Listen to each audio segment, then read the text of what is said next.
सुल्तान को मैंने वहाँ पर भेज दिया है तुम्हारे उस डायरेक्ट स्टूडेंट को पकड़ने के लिए। वहीं भयानक की वो बात सुनने के बाद में विपिन तो एक पल के लिए होश उड़ जाता है, लेकिन वो उससे कहता है, वास्तव में क्या तुम्हें ऐसा लगता है कि मैं तुम्हारी इन फालतू की बातों के ऊपर कोई भी ध्यान दे दूंगा? अरे मेरा जो स्टूडेंट है वो इस समय कहाँ पर है तुम्हें पता भी नहीं होगा। वो इस वक्त कॉम्बैक्ट मास्टर हॉल के अंदर है और उसके चारों तरफ बहुत सारे कॉम्बैक्ट मास्टर्स बिखरे हुए हैं, और तुम्हें लगता है कि तुम्हारा वह सुल्तान मेरे स्टूडेंट को वहां पर पकड़ सकता है? अरे उसकी औकात नहीं है उसके, वह चाहे से कितना ही बड़ा सम्राट क्यों ना हो। हालांकि वह ऐसे ही कैसे ही वहां पर कॉम्बैक्ट मास्टर हॉल के अंदर से उनकी संतान को बाहर निकाल सकता था।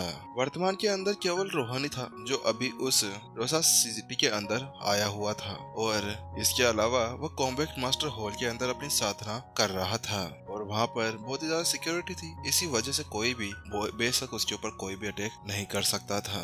हालांकि विपिन जैसे उसको वह सब कुछ कहता है, उसके बाद में भयानक एक क्रूर आवाज के साथ वह कहता है, मैं मानता हूँ कि बेशक वहाँ पर सुल्तान जाकर कुछ भी नहीं कर सकता। हालांकि अगर ऐसा हुआ कि एक सुल्तान के नाते वो वहाँ पर उसको वहाँ पर आमंत्रित करता है एक शाही गेस्ट के लिए, तो क्या फिर भी वो वहाँ पर मना करेगा? बच्चे तुझे पता नहीं है मैं तेरा अबू हूँ, और कई ज्यादा सालों से मैं यहीं पर ही रहता हुआ आया हूँ, तो मैंने इसका दिमाग पहले ही लगा लिया था। और उसी की बात सुनते ही विपिन पूरी तरह से हैरान परेशान और बहुत ही ज्यादा गुस्से के अंदर आ चुका था, क्योंकि वो जानता था कि कॉम्बैक्ट मास्टर हॉल के अंदर वह सुल्तान तो अटैक कर नहीं सकता था। हालांकि अगर वास्तव में सुल्तान ने वहां पर जाकर एक सम्राट की हैसियत से उसको आमंत्रित किया, तो उसके बाद में रोहन को उसको ठुकराने का कोई भी कारण नहीं पता था। एक बार अगर रोहन अपने उस आवाज से बाहर निकल जाता है, तो उसके बाद में कोई भी उसको नहीं बचा पाएगा। इसके अलावा हेड आदर्श और होलमास्टर जगदीश दोनों के दोनों अभी यहाँ पर आ गए थे, जो उसके अच्छे दोस्त थे और वही वफादार माने जा सकते थे। इसी वजह से वहाँ पर ऐसा कोई भी नहीं था जिसके ऊपर वो यकीन कर सके, जो वहाँ पर सुल्तान का वहाँ पर सामना कर सके। उसके बाद में भयानक उससे आगे कहता है, ठीक है अब तुम्हारे पास में आखिरी चांस है, मैं तुम्हें यहाँ पर सोच विचार करने का थोड़ा हुआ समय देता हूँ। तुम जल्दी से मुझे बता दो कि क्या वास्तव में तुम अभी भी मेरे आगे सबमिट करने के तैयार हो या नहीं। अगर हो जाते हो तो उसके साथ में मैं तुम्हें और तुम्हारे स्टूडेंट को वहाँ पर छोड़ दूंगा, वरना तुम दोनों को एक साथ एक कब्र के अंदर दफना दूंगा। हालांकि उसकी वो बात सुनने के बाद में विपिन अभी भयानक को देखने लगता है। उसको बहुत ही ज्यादा गुस्सा आ रहा था, क्योंकि ये पहली बार था जिसने इस तरह से उसको ब्लैकमेल करने की कोशिश की थी। बेशर्म राक्षस, क्या तुझे थोड़ी सी लाशर्म नहीं है? अरे तू किस तरह से ऐसे फालतू तरीकों का यहाँ पर यूज कर रहा है? अगर वहाँ पर मेरे स्टूडेंट को कुछ भी होता है तो उसके साथ में मैं तुझे मार डालूंगा। वहीं दूसरी ओर रोसा साम्राज्य के अंदर कॉम्बैक्ट मास्टर हॉल के अंदर सुल्तान अभी कॉम्बैक्ट मास्टर हॉल के अंदर आया हुआ था। डिवीजन हेड दशरथ, मैं अभी इस मामले से बहुत ही ज्यादा परेशान हूँ, क्योंकि यहाँ पर राजा भद्र ने विपिन को बहुत ही ज्यादा निराश कर दिया है। इसी वजह से हम वहाँ पर उनको मनाने के लिए कुछ छोटा सा समारोह रखना चाहते हैं, क्योंकि रोसा सिटी के अंदर बहुत ही बड़ी दुर्घटना आ सकती है। इसी वजह से हम नहीं चाहते कि कॉम्बैक्ट मास्टर्स और रोसा सिटी के शाही परिवार के बीच में किसी तरह की अनबन हो। इसी वजह से मैं यहाँ पर आज विपिन को आमंत्रित करने के लिए आया हूँ। अगर आप विपिन को यहाँ पर बुला दे तो मैं उनसे कुछ बात करना चाहता हूँ। सुल्तान बहुत ज्यादा मायूस लग रहा था। ऐसा लग रहा था जैसे कि वहाँ पर उसने बहुत ही बड़ा गुनाह कर दिया हो। वहाँ नौटंकी की दुकान तो एक नंबर है। और वहीं रही दशरथ की बात, तो division head Girik, division head Madhav और हॉल मास्टर जगदीश को वहाँ से जाने के बाद में अब कॉम्बैक्ट मास्टर हॉल की पूरी जिम्मेदारी उनके कंधों के ऊपर आ गई थी। इसी वजह से उन्हें सब कुछ वहीं पर ही संभालना था। उसकी वो बात सुनने के बाद में दशरथ ने उससे कहा, मुझे माफ करें, लेकिन इस समय विपिन बहुत ज्यादा दूर गए हुए हैं।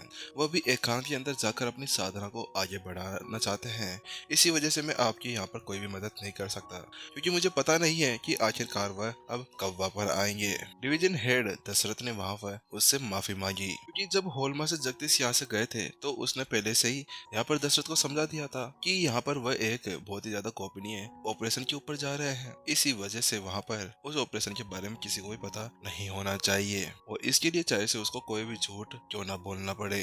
हालांकि उसकी वो बात सुनने के बाद में सुल्तान का चेहरा बहुत ज्यादा मायूस हो जाता है, और ऐसा लग रहा था किसी भी पल वह उस बात को सुनने के बाद में रोने लगेगा। लेकिन वह फिर से एक मायूसी सा चेहरा बनाते हुए कहता है, अच्छा तो ऐसी बात है, चलो इसमें अब हम कुछ कर नहीं सकते। हालांकि यहाँ पर विपिन के एक डायरेक्ट स्टूडेंट भी तो है ना, जिनका नाम रोहन है। हाँ, अगर आपको कोई परेशानी ना हो तो मैं विपिन के बजाय उनको वहाँ पर आमंत्रित करना चाहूंगा। और मैंने सुना है कि वह 17 साल के हैं और इसके साथ में मेरी एक बेटी भी है जिसकी उम्र भी सेम इसी उम्र की है। इसीलिए मुझे लगा कि उन दोनों की वहाँ पर दोस्ती करवाई जाए तो ये बहुत ज्यादा अच्छा होगा हमारे शाही परिवार के लिए और कॉम्पैक्ट मास्टर हॉल के लिए भी। हालांकि उस सम्राट की वो बात सुनने के बाद में अब दशरथ को समझ नहीं आ रहा था कि वह क्या करे। वह तो बहुत ही बड़ी परेशानी के अंदर फंस चुका था क्योंकि एक बार पहले ही उसने विपिन के लिए मना कर दिया था। अगर वह वास्तव में यहाँ पर उस रोहन को भेजने के लिए भी मना कर देता तो उसके बाद में तो फिर उसको ऐसा लगता कि शायद वह सुल्तान को जानबूझकर ही मिलने के लिए मना कर रहा था और इससे कॉम्पैक्ट मास्टर हॉल और शाही परिवार के अंदर कुछ अनबन हो सकती थी और वह ऐसा कुछ भी नहीं चाहता था क्योंकि आखिरकार कॉम्पैक्ट मास्टर हॉल को भी तो कुछ जरूरतें पड़ती थी और उन्हें भी कुछ साधन चाहिए होते थे। इसी वजह से वो उससे कोई दुश्मनी मोल नहीं ले सकते थे। मैं इसके लिए तो पक्का नहीं कह सकता। सुल्तान की बात सुनने के बाद में दशरथ ने एक हैरानी भरे हुए भाव के साथ में कहा और उसने कहा, मुझे इसके लिए पहले रोहन से पूछना होगा कि क्या वास्तव में वह आपके साथ में जाने के लिए तैयार हैं। बस जैसे दशरथ ने वह शब्द कहे थे कि सुल्तान की आंखों के अंदर चमक आ जाती है।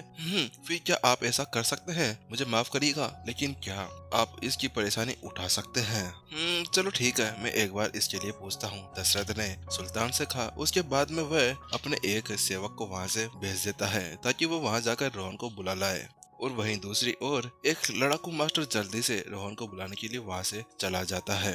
लड़ाकू मास्टर अब एक गैलरी के अंदर भाग रहा था लेकिन जिससे पहले कि वह लड़ाकू मास्टर वहां पर पहुंच पाता जहां पर रोहन था, वहां से अचानक से आवाज आने लगती है, पैंग पैंग पैंग, और जोर जोर से वहां पर रूम हिल रहा था। हालांकि जब वो वहां पर पहुंचता है तो वहीं रुक जाता है और उसके बाद में बिल्कुल आराम से अंदर देखता है तो वह देखता है कि अंदर एक 17 वर्षीय युवा अभी अपने हाथ के अंदर भाला लिए वहां पर प्रैक्टिस कर रहा था। उसको देखकर ऐसा लग रहा था कि उसे कई घंटे हो गए थे यहाँ पर ये प्रैक्टिस करते हुए क्योंकि वो पूरी तरह से पसीने से भीगा हुआ था। उसका चेहरा भी थोड़ा थोड़ा सा पीला पड़ा हुआ था। यंग मास्टर रोहन, आखिरकार आप ये क्या करना चाहते हैं? क्योंकि अभी उस लड़ाकू मास्टर को उसकी बहुत ज्यादा फिक्र हो रही थी, इसीलिए उसने वहाँ पर उससे कहा, आपको ऐसा यहाँ पर अपनी ट्रेनिंग को चलाए नहीं रखना चाहिए क्योंकि अगर आप ऐसे ही करते रहे तो ऐसा हो सकता है कि आप यहाँ पर खुद को घायल कर लें। इसी वजह से थोड़ी थोड़ी यहाँ पर आराम भी कर लिया कीजिए ताकि आपको थोड़ा बहुत आराम मिल सके क्योंकि आखिरकार जो कॉम्पैक्ट मास्टर था ना, वह अपनी एक संतान को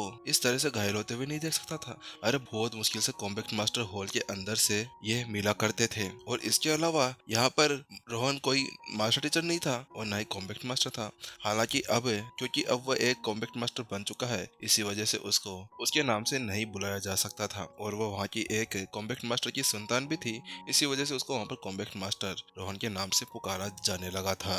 उसकी बात सुनने के बाद में रोहन थोड़ी देर के लिए रुक जाता है और उससे कहता है, क्या करूं, लेकिन अगर मुझे यहाँ पर और ज्यादा शक्तिशाली होना है ना तो मुझे मेहनत करनी होगी और अपने आप को और भी ज्यादा सुधारना होगा क्योंकि वो जानता था कि उसके जितने भी दोस्त थे वह सभी पहले ही अपने अपने मार्ग के ऊपर चले गए थे क्योंकि उसके जो टीचर थे उसके कुल 7 स्टूडेंट थे, रेणु, आकाश, विक्रम, वाणी और आरव और रोमा, और वह सभी बहुत ही बड़ी ऊंचाइयों तक पहुंचने वाले थे। इसी वजह से केवल रोहन ही था जो बहुत ज्यादा समय तक विपिन के साथ में रहा था और उसके कंधों के ऊपर एक भारी जिम्मेदारी आ गई थी, यानी कि ये कि अब उसको ही अपने टीचर के साथ में आगे बढ़ना होगा। इसी वजह से उसको अपने टीचर की बराबरी करने के लिए और उनका हमेशा ख्याल रखने के लिए अपने आप को ताकतवर बना कर रखना होगा और अगर वास्तव में उसको शक्तिशाली बनना था तो उसको उसके लिए दर्द तो सहना ही होगा। फिर उसके बाद में रोहन उस कॉम्बैक्ट मास्टर की तरफ पलटता है और उससे कहता है, अच्छा तो तुम ऐसा लगता है कि मुझे यहाँ पर ढूंढ रहे हो, चलो ठीक है, जल्दी से बताओ कि आखिरकार तुम्हें मुझसे क्या बात करनी है। हाँ, अगर तुम्हें मुझसे कोई काम ना हो तो ठीक है क्योंकि मुझे यहाँ पर अपनी साधना को और भी आगे बढ़ाना है। और इसी शब्दों के साथ में एपिसोड यहीं पर ही खत्म होते हुए, चलिए गाइस मिलते हैं हम लोग नेक्स्ट एपिसोड के अंदर। गाइस सस्पेंस तो भर भर के भरा होगा क्योंकि अभी रोहन के ऊपर कोई बड़ा संकट आने वाला है। इस संकट का पता तो हमें आगे आने वाले एपिसोड के अंदर ही पता चलने वाला है। और गाइस रही बात इस मिशन की, तो गाइस इस मिशन का मेरे को अता पता नहीं है कि ये कब तक खत्म होगा क्योंकि मुझे भी अभी तक पढ़ने में बहुत ज्यादा समय लगने वाला है। ठीक है गाइस, फिर हम लोग मिलते हैं नेक्स्ट एपिसोड के अंदर। Tata bye bye.